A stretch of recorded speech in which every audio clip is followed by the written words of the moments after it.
with Kenyans across the board. All right. A member of the audience, you know, across of those that you met at the United States, even put this very concern to you. I want us to watch this clip together. One of the ladies who was in the audience said that you are positioning yourself more as a tribal chief than a national leader. Mr. Gachangwa, let's watch what she had to say.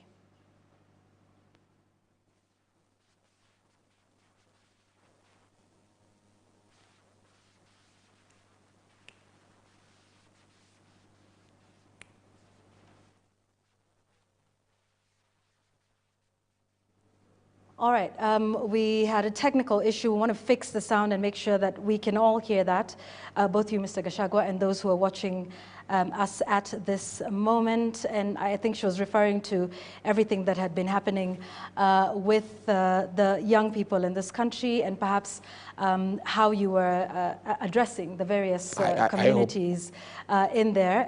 Let's see if we can get that in just a moment. So we'll come back to that in a moment. I hope you also play my reply as well. Well, we're here, so we can hear your reply. No, it's also good to see what I told her. But now that, yes, we've seen that. But now that we're here, we're live with you. We will hear the response from you. Let's fix that clip and we'll come back to it in a moment. Now, you may be unapologetic about positioning yourself as a champion of regional interests. But as a person who started off as Kenya Kwanza, Kenya First, are you not concerned that you're now Mount Kenya First, Mount Kenya Kwanza? I am a Kenyan and I champion the interests of Kenyans. But I do come from somewhere. And those people are Kenyans too. And their interests are also important. And doesn't mean that because I come from there, I should not articulate their interests. I must articulate their interests because I come from there. Much as I articulate the interests of all Kenyans, the people of that region are Kenyans too, and they have their interests, like all other Kenyans. And I'm not alone. All other leaders from other regions articulate the interests of where they come from. It only becomes an issue when the region I come from has issues they want articulated. I have had the Speaker of the National Assembly. I have had the Prime Cabinet Secretary championing the interests of the Western region. I've never had somebody tell them that that is tribal. I have had Aden Duale and the people from the northern Kenya articulating the interests of the people of those regions. And it is right, there is nothing wrong. I support it myself. I've never had anybody tell them it is wrong. You know, I have had people from the Lake region talking about their issues, about the issues of fish, about the issues of how to make sense and to make money out of Lake Victoria. I've never had anybody had an issue. Every region, Yvonne, has unique issues that sometimes do not reflect to other regions. So, and they need to be articulated by people of those regions. Mr. Gachangwa, are you Mount Kenya First? I'm Kenya First, but I come from Mount Kenya. Because at the end of it all, Yvonne, today you are here interviewing me. When you leave here, you go back home. You are not going to stay here forever. You are here articulating national issues. You are here interviewing me. You are here doing a job. But when you finish your job, you go back home. Same with regard to Gachangwa. I am here in Nairobi. I was in the United States articulating issues to do with this country. I'm here fighting for the interests of the Kenyan people.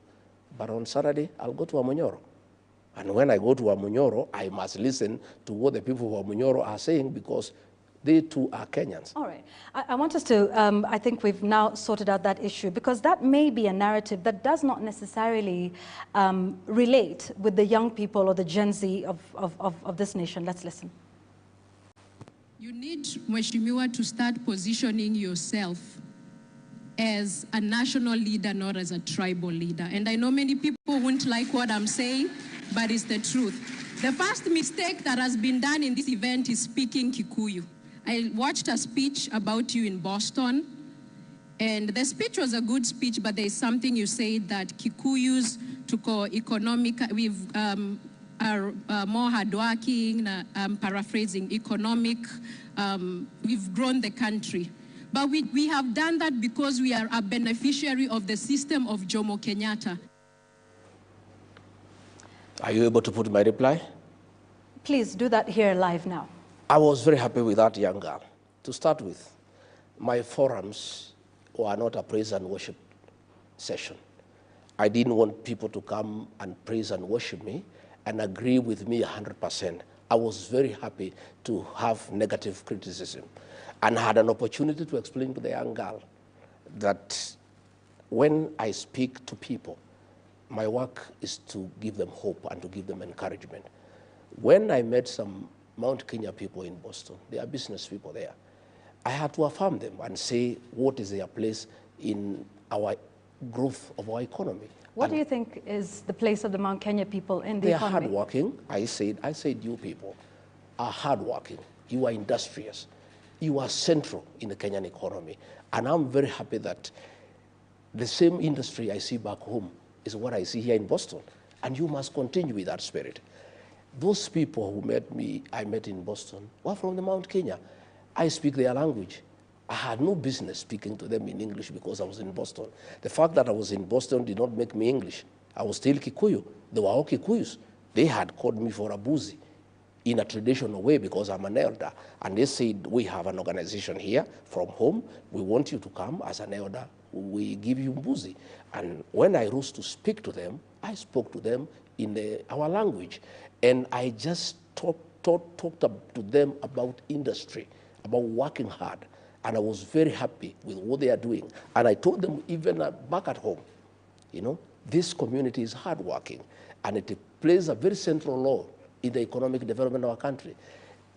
I didn't say that others don't work hard.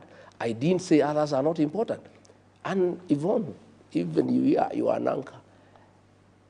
When I speak to you as a leader, I must affirm you. I must say, Yvonne, you are a good presenter. I must encourage you to continue. Well, it's not necessary, Mr. Gachangwa, but be that as it may, I want us to, the affirmation is not necessary. But I think the question is, do you understand that that is a genuine view of young people who are calling themselves tribalists and leaderless? Your defense is well appreciated, but do you hear that the young people may not want this and may see you in this way? What I told that young girl, if you had played my answer, is that her age mates back home are my fans. They understand me and they know me and they love me. Are all of them your fans? Many of them are my fans. And the ones who are not your fans, how do you address the issue that they have with that? All of them don't have to be my fans. I persuade the ones who want to be my fans, and the ones who are not willing to be my fans, I persuade them to be my fans. Okay, so the ones who say, the young people who say you are tribalist, you are an ethnic extremist, you're saying their concerns don't mean anything to you? I am not saying they are not. I am saying it's not 100% Gen Zs who think I'm tribal. Many of them think I am a great leader, I'm a nationalist. And that's when you come to my meetings, it's full of Gen Zs. And I actually give them a chance to speak. But that does not mean that girl has no right to speak. She has a right to have a contrary opinion. I'm a Democrat myself. I cannot force her to say that I'm a nationalist. If she thinks I'm not a nationalist, she's entitled to her own opinion. Right. So but I did draw her attention to the fact that Gen Zs back at home, are my people. They are my supporters because they understand me and they know that I'm not tribal. It's only that that narrative has been driven, and her being away and not knowing what is going on here in Kenya when she's in the States, she has bought that narrative. But I did persuade her that that is not the case. Okay. So you believe the people of Mount Kenya are very central to the country's economy? All Kenyans are central to the economic development of our country. But the people of Mount Kenya, like all other Kenyans, play an important role. And you said central, because there's a difference between a central role and an important role. Not everybody can be at the center, right? I'm saying central means that they are very, very, very instrumental in business. If you go wherever town you go in this country, they are there doing business with other Kenyans. And therefore they are central in that wherever town you go, if you go to Garissa, you find them there. If you go to Mombasa, you find them there. If you go to Malindi, you find them there. If you go to Loitoktok, you find there. And they live well with other Kenyans, and they do business with other Kenyans, and they are really appreciated by other Kenyans. So they do play a central role in Kenya's economic development, in that they are in every part of this country doing business. All right. It is for this reason that some of your party members felt you should be impeached as deputy president, because they felt that your shareholder narrative is too divisive for the country. And let me just remind Kenyans that in the run-up to your impeachment, you were vocal about a concept that you called shareholding in government. You explained this quite a number of times on several occasions, where you believed or seemed to believe that development follows particular voting patterns. And you were very specific about how the Kenya Kwanza government should dole out goodies.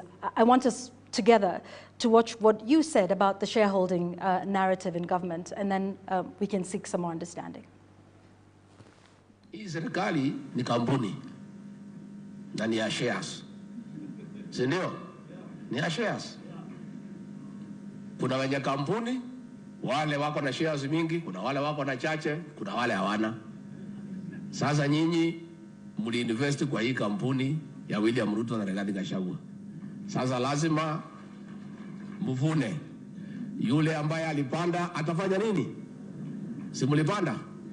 Si mliamuka mapema? Mukasema hamtaki kusikia mambo ya ile system na nini?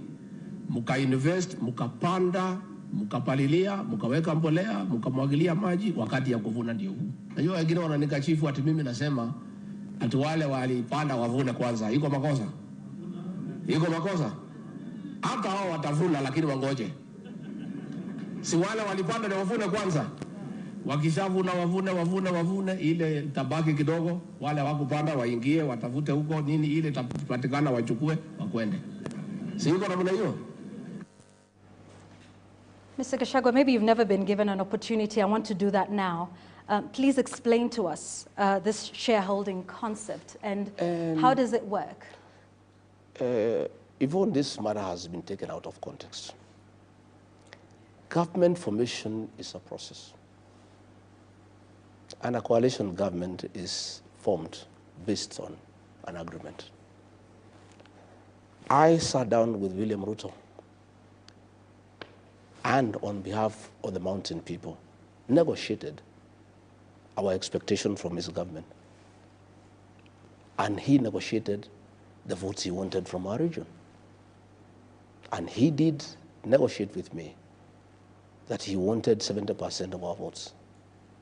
And in exchange, he would give us 40% of the government. It was not written, it was a gentleman's agreement. He sat down with the people of Western Kenya. They were wiser than me. They demanded an agreement.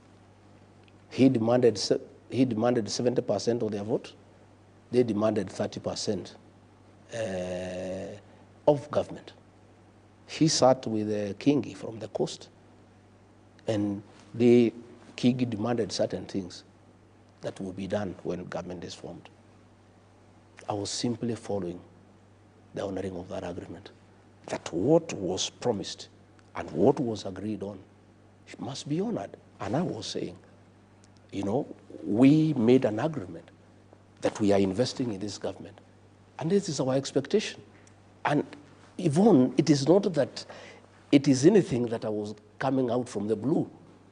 It was an agreement that was negotiated, and I was insisting that that agreement should be honored. Other people are not insisting on the honoring of that agreement. I was under a lot of pressure from the people I negotiated on their behalf, that what we agreed on should be honored. And that is when William Ruto turned against me, because he didn't want to honor what we had agreed. And luckily for me, and it's a mistake that I made that I have to live with, I didn't insist on a written agreement. It was a gentleman's agreement. Nevertheless, even a verbal agreement in law is acceptable. Sorry, just so we understand, you say you negotiated on behalf of your people. Yes. What did you negotiate for? Positions, development, roads, coffee reforms, tea reforms, guaranteed minimum return. We did economic charters with President William Ruto, 4 counties in Kenya. And for the people that I represented, because he came to me because he wanted votes from my region. That is the truth. It was not that because he just loved me or he was my friend. It was quid pro quo, Give me this, I give you this. And he said, Rigathi, I want 70% of votes from the mountain. Mm-hmm. Can you deliver that? I said, yes, I can deliver. And I delivered 87%. And I said, I expect the following. I negotiated ministries of interior, finance, agriculture, water, lands, attorney general, trade. I negotiated all those agreements, you know? And where we started having problems is when he started taking away what we had negotiated. He took away finance. I had negotiated finance, he gave to Professor Ndungu. He took it away and gave it to John Mbadi. I had negotiated interior. I had negotiated trade. I had negotiated that and that.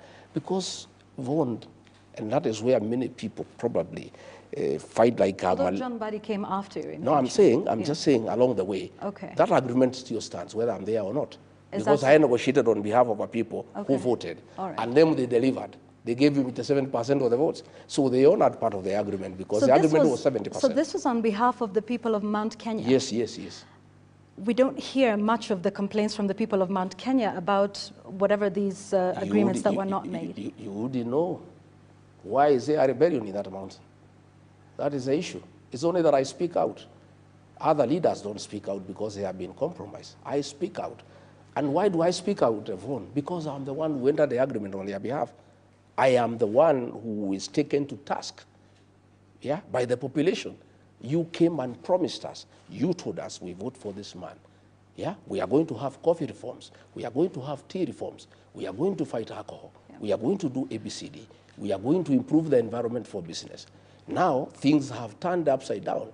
We are being overtaxed. We are being levied too many taxes. You misled us. So what I was doing is responding from the pressure from the people on whose behalf I negotiated with William Ruto. But I took it up with him. Yeah, but what you're saying, I suppose, is perhaps what we've always understood, that our political patterns and our voting patterns are tribal. Let me tell you, Yvonne, it's not tribal.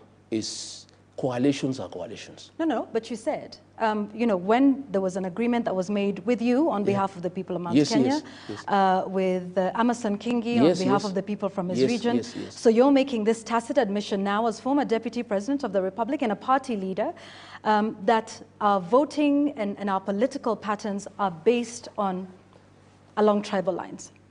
Coalitions are formed by regional blocks. Okay?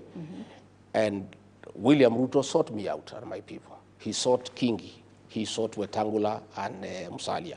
He sought everybody else. And that's the nature of our politics for now. Okay, all right. So some then say, and I want us to listen to this clip coming up, that you are simply renaming tribalism, and instead of using the word tribes, you call them shares and shareholding. Let's listen to you defending this again at a different occasion. Niko hapo. Huyu Felix ako hapo. Rais mnamjua. Mimi mnanijua msimamo yangu. Silence on my phone. Ya kwamba watoto wakiwa wengi kuna wale kwanza ya kuangaliwa, si mnajua? Sasa huyu Felix ako pale ndio mwenye kuunganisha mawaya. Mambo yetu tumepanga. Mambo iko sawa. Chakula iko jikoni karibu kuiva. Watoto ni wengi, chakula ni kidogo. Iko watoto ya nyumbani, iko ajirani, iko namna hiyo, na nyinyi mtulie. Chakula ikiiva, sisi ndio wenye kupakua, na watoto tunawajua kwa sura na kwa msimamo. Hatuwezi kuwa confused. Kuna mtu wajua watoto yake. Mr. Gachangwa, who gets to eat first and how much? But I think you need to understand the concept of our politics. I was in a meeting in Nandi, and the Nandis were asking, you voted for this government. We have our sons who have not been employed. We have expectations. You people promised us that when you form government, you will do this for us. You have not done it. My work as a leader is to assure them. That's what I was saying. Relax. You know, we are still working on it. We know your support. We know you by name. We know you by face. But you were creating rank. So, Mr. Gachangwa, is it your belief today that the people who vote for a particular leader should be first in line for development projects, and the ones who don't vote for them do not get anything or get the scraps? I don't believe in that. I don't believe in that. I believe that... That's what you're saying in that clip. Far from it. You are not interpreting the context. They were talking about placements. And I was saying, please, things are still being worked out. Relax. We know you. We know where you are. So is placement based on those that vote? Not necessarily. Because it's the same thing you said. You asked for specific ministries. Those would it not be the person that is most qualified or merits that position Or is it just basically No, tribe, the people that voted? It is still meritocracy. It's still meritocracy, but there is regional balance. You know, there is a chance for every Kenyan. All right, in that regional balance, how many ministries are you going to get per your agreement? In terms of? You mentioned that there was the Ministry of Interior, the Ministry of Finance. I negotiated for 8. For 8, yes, I right? negotiated, yeah. In a cabinet of 22. Yes. Where would the regional balance if 8 out of the 22 come from one community? You've just talked of regional balance. I negotiated with the president because of the vote that I was bringing in. All right, It was up to him to make the decision. Yeah. It was up to the both of you. Weren't you president and deputy president are the ones who sit down and craft the government? He is the appointing authority. Oh, so now you're saying it's his issue to ensure regional balance and not yours? As long as you get your 8 out of 22? It's still the same thing. When Raila Odinga came, he negotiated for 4 positions for him to support William Ruto. I'm sitting with Mr. Gachangwa. No, but I am saying it is not that it is any different for anybody. It is what happens in this country. When William Ruto sought the support of Raila Odinga, he came and demanded for cabinet positions and 11 principal secretaries, and he was given for support. Even us, to give William Ruto support, we demanded certain things. And it was upon him to evaluate, take it or leave it. You know? And now that you're out of government, is this a concept that you still believe in, Mr. Gachangwa? In terms of? Shareholding? I am not talking about shareholding in terms of being discriminatory. We are saying when we form a government, people must sit down and agree that if we are successful, yeah, we are willing to bring this number of votes here. This is our expectation from that administration. It happens all over the world. People must negotiate. And it's only that I was a tough negotiator, and why people thought probably I'm tribal or I am too much is because I was insisting to get what I negotiated for, and I was being shortchanged. And I was saying, no, I don't want to be shortchanged. I must get what I negotiated for, because on my part, I delivered what I promised. Let's move to some more recent developments now, and back to your trip to the United States. Let's take a look at some of the other issues. While you were there, Mr. Gachangwa, you made an allegation that President Ruto met al-Shabaab leaders. That's a serious allegation, isn't it? I didn't make the allegation. Here you are. Let me take you through. I'll take some time. It's not me. I was simply asking him to answer. Senator James Rich is the chairman of the Foreign Relations Committee in the American Senate. Tabled a bill in the Senate asking that the status of Kenya as a non-NATO ally be reviewed in view of the following allegations. Relations with China, that is one. Number 2, relations with Iran. Number 3, government of Kenya and key officials of Kenya with non-state armed groups and violent extremist organizations, including the Rapid Support Forces and Al-Shabaab, participation in the Belt and Road Initiative, and then blocked persons and foreign terrorist organizations, including such individuals and entities based in southern Sudan and Somalia. Again, extrajudicial killings and abductions. I'm not the one who came with these allegations. So when these allegations came and they were in the headline, Kenya is under investigations in the Senate. This is a bill, I've given it to you. President William Ruto replied and said the Americans have a problem with him because he has opened bilateral trade with China, which is good for the country. And that is why the Americans want to review their relationship with Kenya. So when I went to the next meeting, I said, fine, you have answered about China.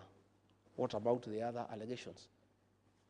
You are being investigated in the country for working with Al-Shabaab, for working with RSF from Sudan, for extrajudicial killings, for abductions. The Americans want to know why. It is alleged there was a meeting in Mandera. Can you please answer? It is not me who came with this allegation. This matter is before the Senate. Here is what, and I'm looking at this congressional record that you have shared. Yes. It talks about an assessment of Kenya as a financial safe haven yes. for certain entities, yes. including certain individuals. Yes. it doesn't name President William Ruto by name. You, on the other hand, are saying that he met Al-Shabaab Yes, I did. officials? I because named this him is very different. Senator Risch, and in this Congress, does not talk about President William Ruto meeting. This was your statement. It's talking about Kenya. It's talking about Kenya. And its officials. And those officials, according to you, are President William Kenya? Ruto? Yes. Who leads Kenya? Who leads Kenya? And I am saying, I concluded it's William Ruto because I am private.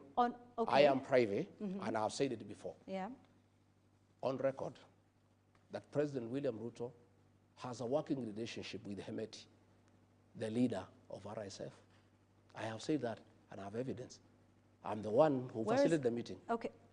Sorry, you facilitated the meeting? Yes, I did. Between President William Ruto? And Hemeti, on his request. Why would you do that? Because diplomatically, a president cannot invite a deputy to come and visit him. And Hemeti, at that time, was the deputy president of Sudan. So William Ruto called me as deputy president and had a letter for me to sign to invite Hemeti. And I went to pick him at the airport and delivered him to William Ruto and sat through the discussion. So this was an official meeting? Yes. Right. And in what way does this official meeting then become something sinister? I am saying it was official, in quotes, but they were discussing business and trade. What did they discuss? Business, gold. Gold. I've said it before. You were at this meeting? Yes, I was. And you were comfortable with that sort of discussion happening? Initially, I did not know the purpose of the meeting. And once you did find out the purpose of the meeting, because you say you sat in there? What would I have done? That was the president, he was my boss. I said, yeah. And what do you intend to do about this now? Why should anybody believe you? What can I do? I'm asking him to answer these questions. That is different with Hemeti. You also talked about him meeting Al-Shabaab. I am saying. Where is that evidence? Because it is very different from this paper that you have presented here. Is different from stating that the president, that the president of the Republic of Kenya met Al-Shabaab leaders. Is that still your contention today, that he met Al-Shabaab leaders? And if so, Mr. Gachangwa, where did they meet? What did they discuss? Because this is an allegation that you are making. I'm saying President William Ruto answered on the issue of China. He has a mouth. He can answer whether he met Al-Shabaab or he did not meet Al-Shabaab. Kipchumba Murkomen is not the spokesman for William Ruto. Just the way he answered. No, he answered. You know, Kipchumba Murkomen was answering me. You alleged that, and now we would just want to understand from you. You have put the allegation. I have put the allegation. So would you want to provide that with facts? When and where did the President of the Republic meet Al-Shabaab leaders? I am saying William Ruto can answer that. Did he meet them or he did not meet them? Are you saying he met them? The onus is on him. No, the onus is on you. He who alleges must prove. He's the one to ask me to prove. Not you, or you are not his advocate, are you? I'm a Kenyan. No, I know. When you make an allegation, do you not expect... But why did he answer the one on China? No. When you make an allegation, do you want nobody to hold you account for what you allege? Let me tell you, Yvonne. And this is why we're asking you here now. Let me tell you, Yvonne. This matter is under investigation by the Senate. Let me tell you what I'll not do. That's understood. I just want to understand from you. You say the president met Al-Shabaab leaders. When and where? And for what purpose? What I have said, that this allegation was made by the Senate. No, this allegation was made by you, Mr. Gachangwa. But the other details on top of this bill. I was in America. Every bill has attendant facts and figures. Mr. Gachangwa, when we have an opportunity to speak with the members of the Senate of the United States, we will pose the same question to them. Yes, you will. Tonight, I am speaking with you, who has himself said that the president has met leaders of Al-Shabaab. What will not do? So we're going to ask you. We will not prejudice investigations by giving details of what we know. Even like RSIF, I have said I have a lot of information that is available to those who are investigating this matter. Have you given all this information? Because this was a request that was given by the state authorities. I was in America. I was in America. You're here now. I did many things in America. This matter is in the Senate of the United States. It's not an investigation in Kenya. And even when I was told I can talk about it in Kenya, I said, the DCI has not launched an investigation in this matter. If they did, I would give what I know, but they have not. I am not going to volunteer information to an organization that is not investigating a matter. This matter is under investigation by the American Senate. Do you not believe... If they require my input on what I know, especially on Sudan, I'm available. Do you not believe that the Kenyan authorities would want to investigate this matter of a sitting president? It's up to them. I'm not a part of the Kenyan authorities. If they want to investigate, they can go ahead and investigate. What I know is that the matter is under investigation by the Americans. And I'm saying William Ruto has a mouth. He can deny or confirm. Just the way he did about China, he also can reply to this one. So why report this to the Americans and not Kenyans? Yeah, because they are the ones who are investigating. The Kenyans are not investigating. You said, again, you don't think Kenyans should investigate this matter? It is a grave allegation. I am saying they should it? investigate, but are they investigating? But who will investigate William Ruto? The DCI? Who will investigate him?